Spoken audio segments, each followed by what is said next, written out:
반갑습니다. 오늘의 주제는 공리주의입니다. 마이클 샌델의 정의란 무엇인가를 참고했음을 밝힙니다.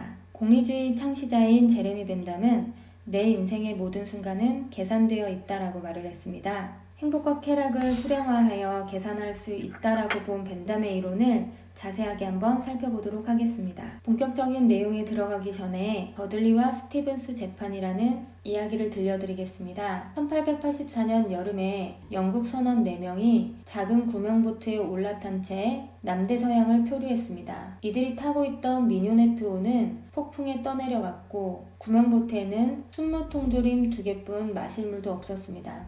미니오네트호는 더들리가 선장이었고 스티븐스는 1등 항해사, 브룩스는 일반 선원이었습니다. 네 번째 승무원은 잔물을 보던 17살 남자아이 파커였습니다.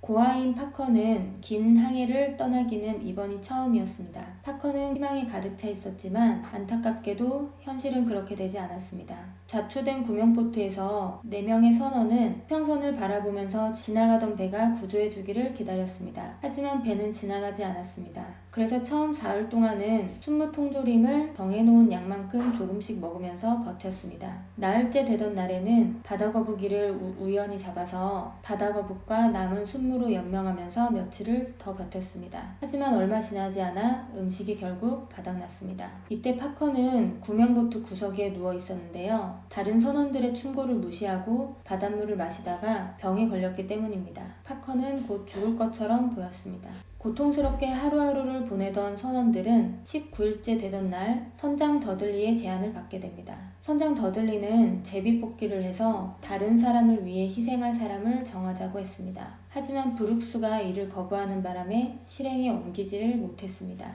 다음 날도 배는 보이지 않았고 더들리는 브룩스에게 고개를 돌리라고 말하고는 주머니 칼로 파커의 급소를 찔렀습니다. 파커는 결국 죽게 되었고 나흘간 세 남자는 남자아이의 살과 피로 연명을 했습니다. 그리고 24일째 되던 날 아침 구조의 손길이 나타났습니다. 생존자 3명은 모두 구조되었는데 이들은 영국으로 돌아가자마자 체포돼서 재판을 받았습니다. 이들은 파커를 죽여서 먹은 사실을 순순히 자백했고 어쩔 수 없었다는 주장을 했습니다. 생명이 위중한 끔찍한 상황에서는 한 사람을 죽여서 3사람을 살릴 수밖에 없었다고 주장한 것입니다. 오늘의 질문입니다. 여러분이 판사라고 가정을 한번 해봅시다. 여러분들이라면 어떤 판결을 내리시겠습니까? 유죄를 판결할지 무죄를 판결할지 한번 생각해보고 그 이유도 한번 생각해보면 좋겠습니다. 이 사건을 바라보는 방식은 크게 2가지로 나눌 수 있습니다. 하나는 어떤 행위의 옳고 그름은 전적으로 그것이 초래하는 결과에 달렸다는 것입니다. 이를 결과론, 결과론적 윤리설이라고 합니다. 이 입장에 따르면 이 사건은 다수의 생명을 살렸다는 결과가 나왔으니 올바른 행위가 됩니다. 다른 하나는 행위의 도덕성을 따질 때 결과가 전부가 아니라는 시각입니다. 즉 행위의 옳고 그름은 보편적 도덕 법칙, 도덕적 의무를 지키려는 동기에 의해 정해진다는 것입니다. 이를 의무론 또는 동기론이라고 합니다. 이 입장에 따르면 다수의 생명을 살렸다는 결과와 상관없이 생명을 해쳐서는 안 된다는 도덕적 의무를 어긴 행위이므로 그들의 행위는 옳지 않습니다. 전자의 입장, 즉 행위의 결과에 따라 도덕적 옳음을 판단하는 것이 오늘 배우게 될 공리주의의 입장입니다. 영국의 도덕 철학자이자 법개혁가인 벤담은 공리주의를 주장했습니다. 공리주의는 공리의 원리를 도덕과 입법의 최고 원칙이라고 보는 사상입니다. 여기서 공리란 공공의 이익, 즉 유용성을 말합니다. 그리고 공공의 이익은 개인의 행복의 총합을 말합니다. 그래서 공리주의는 개인들의 행복을 합한 전체의 행복을 최대로 증진시키는 행위, 즉 최대 다수의 최대 행복을 도덕의 제1법칙, 법을 제정하는 제1원칙으로 주장합니다. 벤담은 다음과 같은 추론을 거쳐 이러한 원칙에 도달합니다. 인간은 모두 행복을 추구하며 행복의 다른 이름은 쾌락이라는 것입니다. 따라서 쾌락은 선이고 고통은 악입니다. 우리 모두는 쾌락과 고통이라는 감정에 지배되며 우리가 앞으로 무엇을 할 것인가 결정하는 것은 오직 쾌락과 고통에 달렸다고 합니다. 따라서 옳은 행위란 관련된 모든 사람들의 쾌락을 증진시키고 고통을 감소시키는 행위라고 말합니다. 벤담은 자신에 져서 도덕과 입법 원리서설에서 자연은 인류를 두 군주, 즉 쾌락과 고통을 지배하에 두었다는 말로 이를 설명하고 있습니다. 벤담은 한 개인이 자신의 행위를 정할 때는 물론이고 국가에서 정책을 정할 때에도 유용성의 원칙, 공리의 원리에 따라야 한다고 말을 합니다. 책을 볼 것이냐, 게임을 할 것이냐, 학원을 갈 것이냐, 친구를 만나 놀 것이냐. 이것은 그 결과가 나에게 얼마나 쾌락을 가져다 주는지 따져보고 최대한의 쾌락을 가져다 주는 행위를 해야 합니다.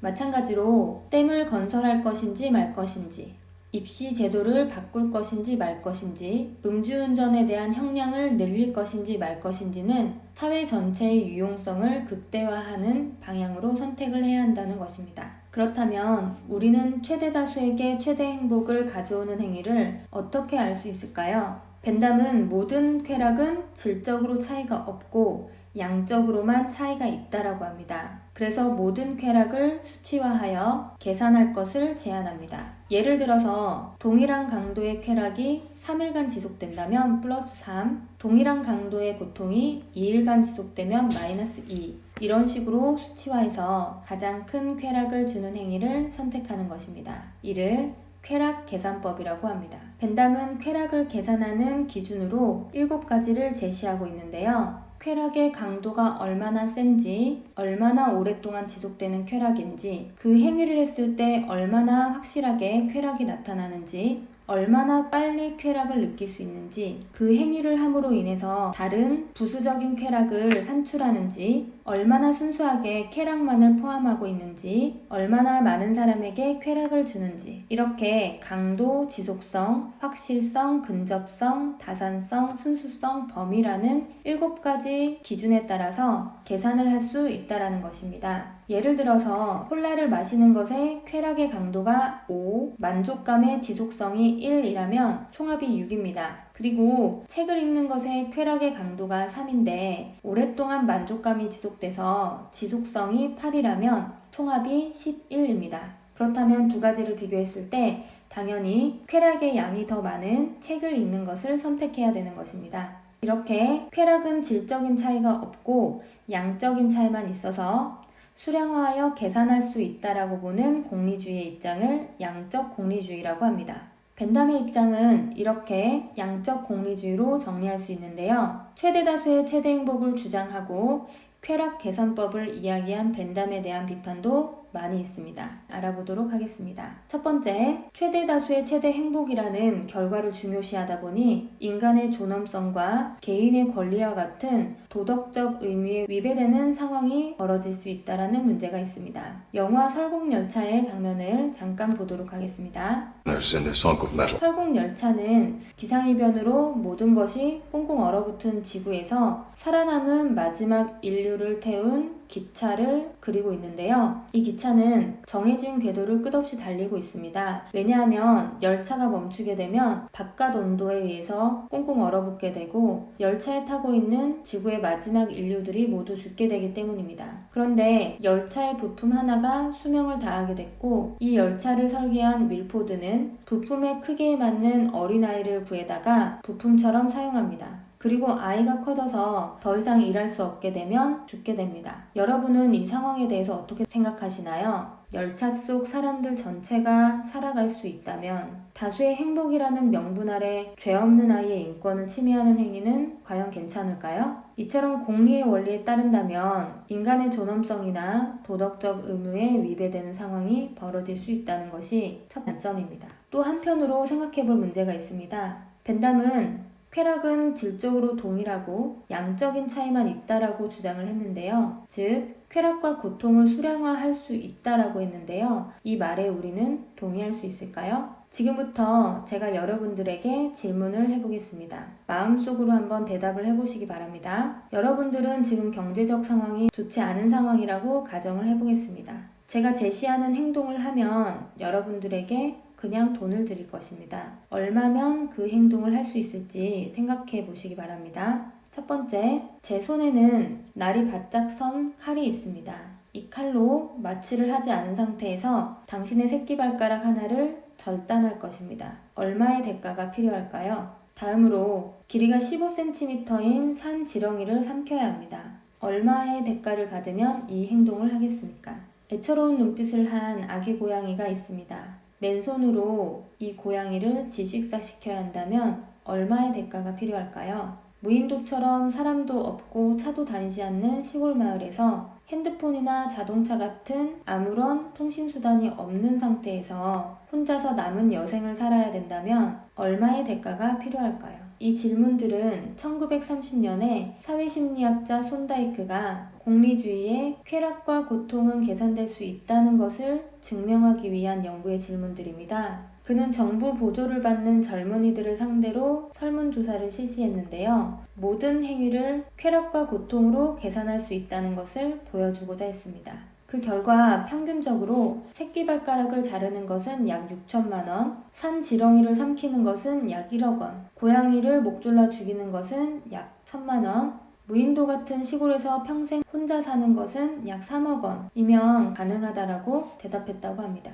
그런데 우리는 이 결과를 보면서 무인도 같은 시골에서 사는 것이 지렁이를 먹는 것보다 정확히 3배 불쾌한 것이라고 얘기할 수 있을까요? 선생님은 학교에서 공리주의 수업을 할 때 이 질문들을 학생들에게 꼭 던지는데요. 학생들에게 개인 칠판을 나눠주고 각자 가능한 금액을 적어보라고 합니다.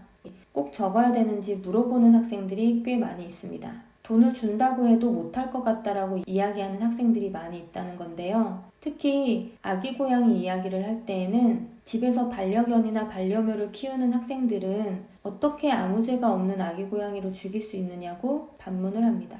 그리고 핸드폰을 너무나 사랑하는 학생들도 아무리 많은 돈을 준다고 해도 무인도 같은 시골에서 사는 것보다 지금 삶이 더 좋다라고 얘기합니다. 결국 손다이크는 쾌락과 고통을 측정하고 계산이 가능한 것이라고 증명하고 싶었지만 사실 우리는 그것이 잘못된 것이라는 것을 알고 있는 것입니다.